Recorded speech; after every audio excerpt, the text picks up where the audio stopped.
ኢትዮጵያን እረፍት ካልነሳናት በስተቀር እኛ መኖር አንችልም የሚሉ የሚቀሰቅሱ ህገ መንግስት ውስጥ ያስገቡ አገሮች አሉ። ሁሉም ውጊያው ባለቤት አለው። ባለቤቱ ደግሞ ታሪካዊ ጠላት ነው። የትግራይ ህዝብ የሚመለከት ጦርነት የለም። የአማራን ህዝብ፣ የኦሮሞን ህዝብ የሚመለከት ጦርነት የለም። ጦርነቱ ባለቤቱ ሌላ ነው።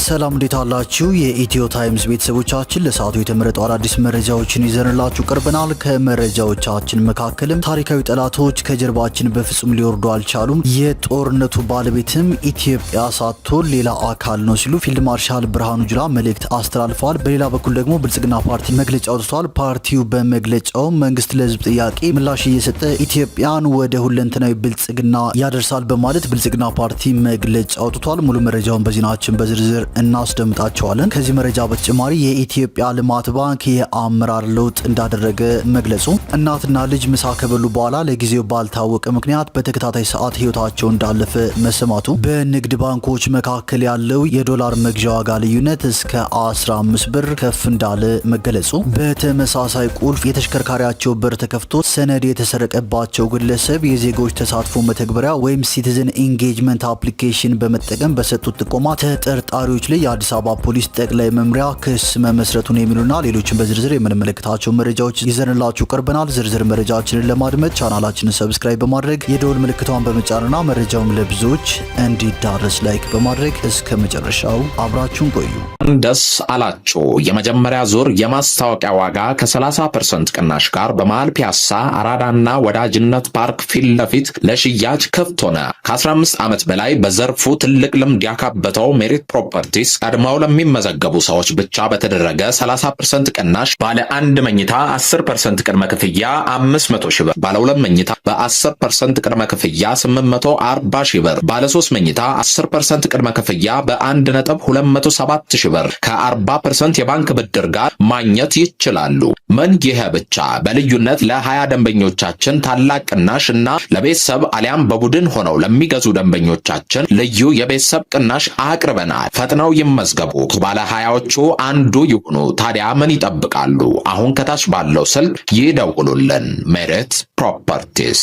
ወደ መጀመሪያው መረጃችን ስናልፍ የኢፌዴሪ ጠቅላይ ኤታማዦር ሹም ፊልድ ማርሻል ብርሃኑ ጁላ ጥብቅ መልእክት አስተላልፈዋል። ፊልድ ማርሻሉ ታሪካዊ ጠላቶች ከጀርባችን በፍጹም ሊወርዱ አልቻሉም፣ ጦርነቱ የትግራይን የአማራን ወይም የኢትዮጵያን ህዝብ አይመለከትም፣ የጦርነቱ ባለቤት ሌላ ነው ሲሉ ነው ጠቅላይ ኤታማዦር ሹሙ መልእክት ያስተላልፉት። በሌላ መረጃ ደግሞ ብልጽግና ፓርቲ መግለጫ አውጥቷል። ብልጽግና ፓርቲ በመግለጫው መንግስት ለህዝብ ጥያቄ ምላሽ እየሰጠ ኢትዮጵያን ወደ ሁለንተናዊ ብልጽግና ያደርሳል ብለዋል። መንግስት ህዝብን ያዳመጥና ለህዝብ ጥያቄ ምላሽ እየሰጠ ኢትዮጵያን ወደ ሁለንተናዊ ብልጽግና ያደርሳል ሲል ነው ብልጽግና ፓርቲ መግለጫ ያወጣው። ፓርቲው ሰሞኑን የተካሄዱ ህዝባዊ ውይይቶችን አስመልክቶ ያወጣው ሳምንታዊ መግለጫም እንደሚከተለው ይነበባል። ብልጽግና ህዝብን ያዳምጣል፣ ችግርን ይፈታል። በብልጽግና ፓርቲ የሚመራው የመደመር መንግስት የጉባ ብስራቶች የመደመር መንግስት ትሩፋቶች በሚል መሪ ቃል ህዝባዊ የውይይት መድረኮችን እያካሄደ ይገኛል። ለተከታታይ 2 ሳምንት በመዲናችን አዲስ አበባ 11ዱም ክፍለ ከተሞችና በሁሉም የክልል ዋና ዋና ከተሞች የውይይት መድረኮች ከፍ ያለ የህዝብ ተሳትፎ የታየባቸው ሆነው ተካሂደዋል። መድረኮቹ እስካሁን በፓርቲና መንግስት የበላይና ከፍተኛ አመራር አወያይነት በ24 ከተሞች ተከናውነዋል። በቀጣይም ወደ ተለያዩ ከተሞችና ገጠር አካባቢዎች የሚወርድ ሲሆን መላ ህዝባችን የውይይት መድረኩ አካል ሆኖ ይሳተፋል።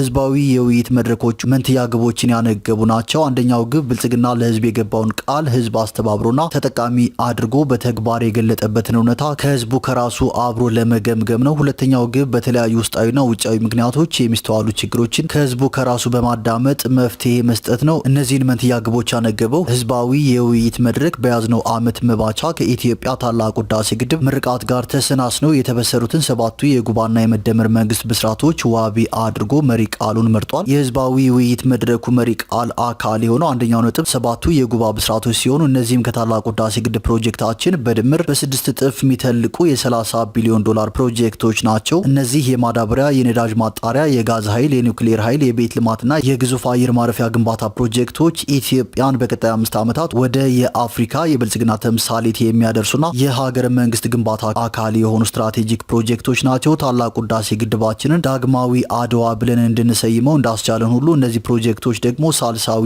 አድዋ ተብለው የመሰየም ዕድል ያላቸው ትላልቅ ሀገራዊና አህጉራዊ ፕሮጀክቶች ናቸው። ፕሮጀክቶቹ ከ5 ዓመት በኋላ ሙሉ ለሙሉ ሲጠናቀቁ ከኢኮኖሚያዊ ነጻነት፣ ከስራ ዕድልና ሀብት ፈጠራ ጋር የተያያዙ ትላልቅ ዝላዮች እንደሚፈጠሩበት ይጠበቃል። የህዝባዊ ውይይት መድረኩ መሪ ቃል አካል የሆነው ሁለተኛ ነጥብ የመደመር መንግስት ነው። የመደመር እሳቤ የኢትዮጵያን ሁለንተናዊ ብልጽግና እውን ለማድረግ የሀገራዊ ለውጡ መሪ እሳቤ በመሆን እያገለገለ ይገኛል። እሳቤው በተግባር መሬት ላይ ወርዶ ኢትዮጵያን ከተስፋ ብርሃን ወደሚጨበጥ ብርሃን ማሸጋገር ችሏል። በዚህ ተጨባጭ ለውጥ መነሻነት መደመር ከእሳቤነት ወደ መንግስትነት ተሸጋግሯል። በዚህ ደረጃ በልማቱም በሀገረ መንግስት ግንባታውም ለህዝብና አገር የሚመጥን ስራ የሰራውና እመርታ የፈጠረው የመደመር መንግስት በነቂስ ወጥቶ ከመረጠው ህዝብ ጋር ተገናኝቶ እየተወያየ ይገኛል። በውይይቱም የቀጣይ 5 ዓመት ህዝባዊ እቅዱ ላይ አተኩሮ የጉባ ብስራቶች የመደመር ትሩፋቶች በማለት ትሩፋቶቹን ከህዝብ ጋር እየተቋደሰና ተስፋውን እያለመለመ ይገኛል። በህዝባዊ ውይይት መድረኮቹ በሰፊው የተስተዋለው አንድ ጉዳይ ህዝብ የተሰራለትን ስራ ቆጥሮ የሚያውቅና የሚያመሰግን መሆኑ ነው። በሁሉም መድረኮች ባለፉት 5 እና 7 ዓመታት የተሰሩት የልማትና የሀገረ መንግስት ግንባታ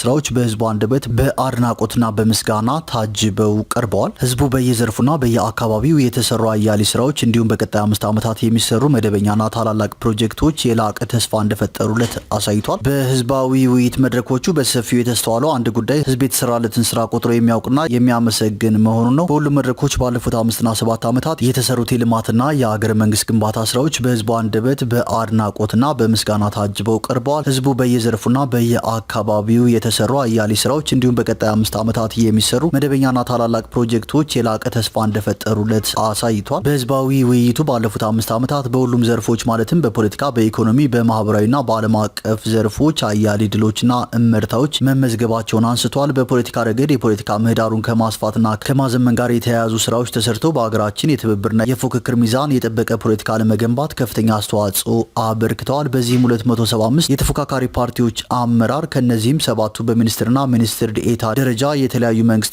ኃላፊነቶች ይዘው እየመሩ ይገኛሉ። በኢኮኖሚ ረገድ በብዝሃ ዘርፍና ብዝሃ ተዋናያን የሀገር በቀል ኢኮኖሚ ሪፎርም በመመራት በምርትና ምርታማነት ከፍተኛ ምርታ መጥቷል። በማህበራዊ ረገድ ሰው ተኮር ፖሊሲዎች ተተግብረው ህዝባዊ ክብርን እስከ መጎናጸፍ የደረሱ አያሌ ስራዎች ተሰርተዋል። በዓለም አቀፍ ግንኙነት ረገድ ብሔራዊ ጥቅምን መሰረት ያደረገ ከአይን አፋርነት የተላቀቀና ጥበብና ድፍረት በተሞላበት አካሄድ የተፈጥሮ ሀብቶቻችንን ጨምሮ ታሪካዊው የባህር በር ጥያቄያችን ዓለም በፍትሐዊነት የደገፈው አጀንዳ ማድረግ ተችሏል። መንግስት በእነዚህና ሌሎች አያሌ ድሎች ሳይዘናጋና ሳይኩራራ በህዝብ ዘንድ የሚነሱ ችግሮችና ቅሬታዎች በመድረኩ እንዲነሱ አድርጓል። ይህ ነባራዊ ሁኔታ በአንዳንድ ባዳዎችና ባንዳዎች በማህበራዊ ሚዲያ ከሚነዙ የሐሰት ወሬዎችና አሉባልታዎች በተቃራኒ ህዝብ ከመንግስት ጎን ያለ መሆኑና የሚያጋጥሙ ችግሮችም ከመንግስትና ህዝብ የመፍታት አቅም በላይ አለመሆናቸው ከፍተኛ እምነትና ተስፋ እንዳለ ታይቷል። በመደመር እሳቤ የሚመራው የብልጽግና ፓርቲና የመደመር መንግስት ይህንን የታደሰ ህዝባዊ እምነትና ተስፋ እንደ ተጨማሪ አደራ በመቀበል ኢትዮጵያ በታሪኳና ማደግ በሚገባት አቅም ልክ ወደ ብልጽግና ማማ ለመድረስ የሚደረገውን ርብርብ ያጠናክራል። መንግስትና መሪ ፓርቲው ብልጽግና ህዝብን እያዳመጠና ለህዝብ ጥያቄ ምላሽ እየሰጠ ኢትዮጵያን ወደ ሁለንተናዊ ብልጽግና ያደርሳል ሲል ብልጽግና ፓርቲ በዛሬው ዕለት መግለጫ አውጥቷል። ወደ ቀጣዩ መረጃችን ስናልፍ የኢትዮጵያ ልማት ባንክ የአመራር ለውጥ አድርጓል። በኢትዮጵያ ልማት ባንክ ከፍተኛ ሹመቶችና በአመራር ምደባ ዙሪያ የተነሳ አለመግባባትን ተከትሎ የባንኩ ከፍተኛ አመራር በአዲስ መልክ ተዋቅሯል። ዶክተር ኢሳያስ ካሳ ፕሬዚዳንት ሆነው የተሾሙ ሲሆን የኢትዮጵያ ኢንቨስትመንት ሆልዲንግስ ዋና ስራ አስፈጻሚ የሆኑት ዶክተር ብሩክ ታዬ ደግሞ የቦርዱ ሰብሳቢ ሆነው ተሰይመዋል። ፎርቹን ባየው መግለጫና የውስጥ ደብዳቤ ላይ ዶክተር ብሩክ የአመራር ለውጡን ያደረጉት ተቋማዊ ውጤታማነትን ለማስመለስና የልማት ባንኩን ከብሔራዊ ልማት ቅድሚያዎች ጋር ለማጣጣም ያለመ ሰፊ የማሻሻያ አጀንዳ አካል መሆኑን ገልጸዋል። የቀድሞ የቦርድ ሰብሳቢ አቶ ተክለወልድ አጥናፉና ፕሬዚዳንት የነበሩት ዶክተር መቤት መለሰ የተተኩት በምክትል ፕሬዚዳንቶች ሹመትና ለከፍተኛ ሰራተኞች የብቃት ፈተና አሰጣጥ ዙሪያ በቦርዱና በዋና ስራ አስፈጻሚ መካከል የነበረው አለመግባባት ከጠነከረ በኋላ ነው። ጉዳዩን በቅርበት የሚያውቁት ሰዎች እንደሚሉት ከሆነ ይህ የተካረረ ልዩነት ስትራቴጂያዊ የውሳኔ አሰጣጥን እያደናቀፈ ነበር። ለባንኩ ቅርበት ያላቸው ምንጮች እንዳሉት አለመግባባቱን ለማርገብ የመጨረሻ ጥረት የተደረገው ከአንድ ሳምንት በፊት ሲሆን በጠቅላይ ሚኒስትር ጽህፈት ቤት ሚኒስትር ወይዘሮ አለምፀሐይ ጳውሎስና የማዕከላዊ ባንክ ገዢ ዶክተር ኢዮብ ተካልኝ በአቶ ተክለወልድና በዶክተር መቤት መካከል ስብሰባ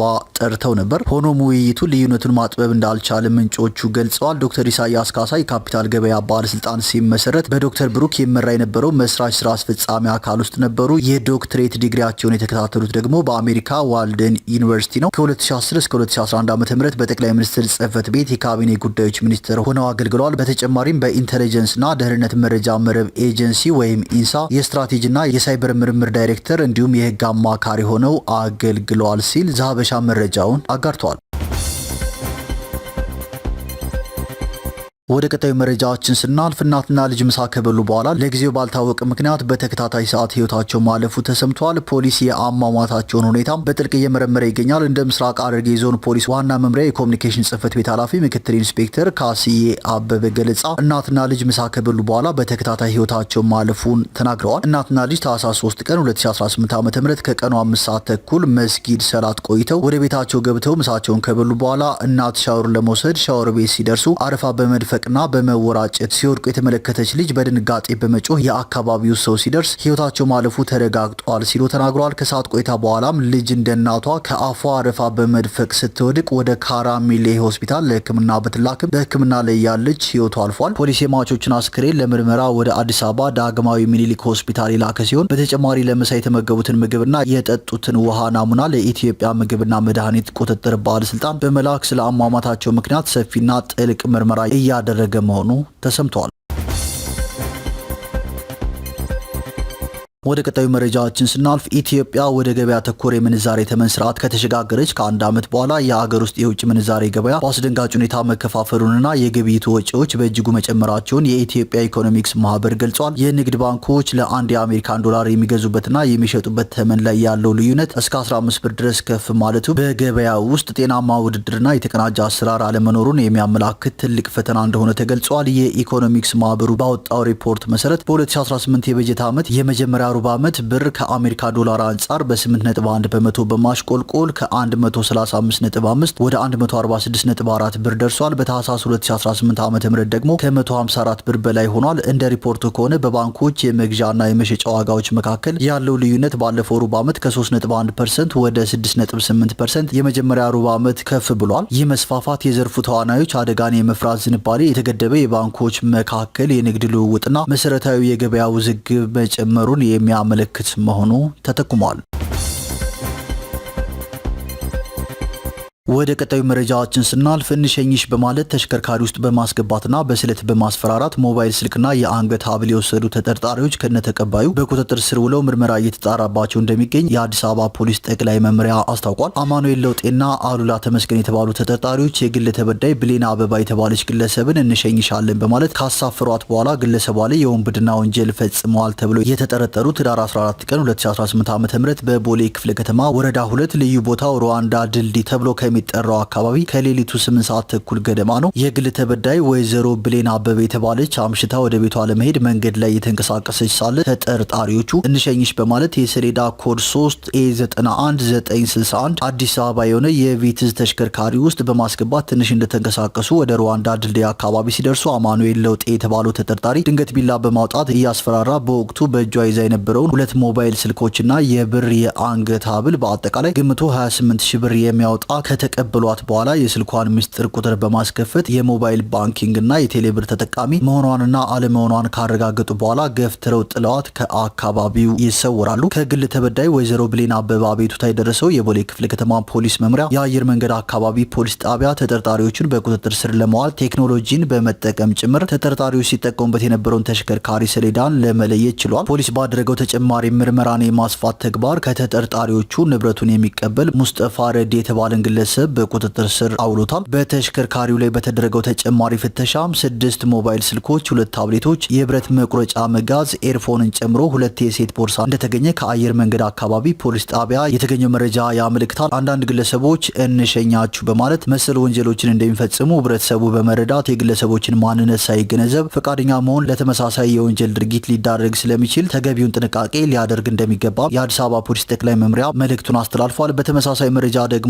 በተመሳሳይ ቁልፍ የተሽከርካሪያቸው በር ተከፍቶ ሰነድ የተሰረቀባቸው ግለሰብ የዜጎች ተሳትፎ መተግበሪያ ወይም ሲቲዝን ኢንጌጅመንት አፕሊኬሽን በመጠቀም በሰጡት ጥቆማ ተጠርጣሪዎቹ ላይ ክስ መመስረቱን የአዲስ አበባ ፖሊስ ጠቅላይ መምሪያ አስታውቋል። ተከሳሾቹ ወንደሰን ድንበሩና መኩሪያ ቢሆነኝ የተባሉ ሲሆን የወንጀል ድርጊቱን የፈጸሙት በኮልፌ ቀራኒዮ ክፍለ ከተማ ወረዳ 4 አካባቢ ነው። የግል ተበዳይ መኪናቸውን አቁመው በሄዱበት አጋጣሚ ተከሳሾቹ በተመሳሳይ ቁልፍ በሩን ከፍተው ከተሽከርካሪው ውስጥ የቤት ካርታና የባንክ ቼክ እንዲሁም ሌሎች ሰነዶችን ሰርቀው ይሰወራሉ። የግል ተበዳይ ተሽከርካሪያቸው ተከፍቶ ሰነዶቹ እንደተሰረቁባቸውና ተጠርጣሪዎቹም ስልክ ደውለው በአስቸኳይ 50 ሺህ ብር እንዲያስገቡ ካላስገቡ ሰነዶቹን እንደሚያጠፉባቸው ይነግሯቸዋል። የግል ተበዳይ ይህ ወንጀል ከተፈጸመባቸው በኋላ ካሉበት ቦታ ሆነው የዜጎች ተሳትፎ መተግበሪያ ማለትም ሲቲዝን ኢንጌጅመንት አፕሊኬሽን በመጠቀም መረጃውን ለፖሊስ ሪፖርት አድርገዋል። በክፍለ ከተማው ፖሊስ መምሪያ የዓለም ባንክ አካባቢ ፖሊስ ጣቢያ የግል ተበዳይን ጥቆማ መነሻ በማድረግ ተከሳሾቹን ለመያዝ ባደረገው ጥረትና ምርመራ 3 ቀን ባልሞላ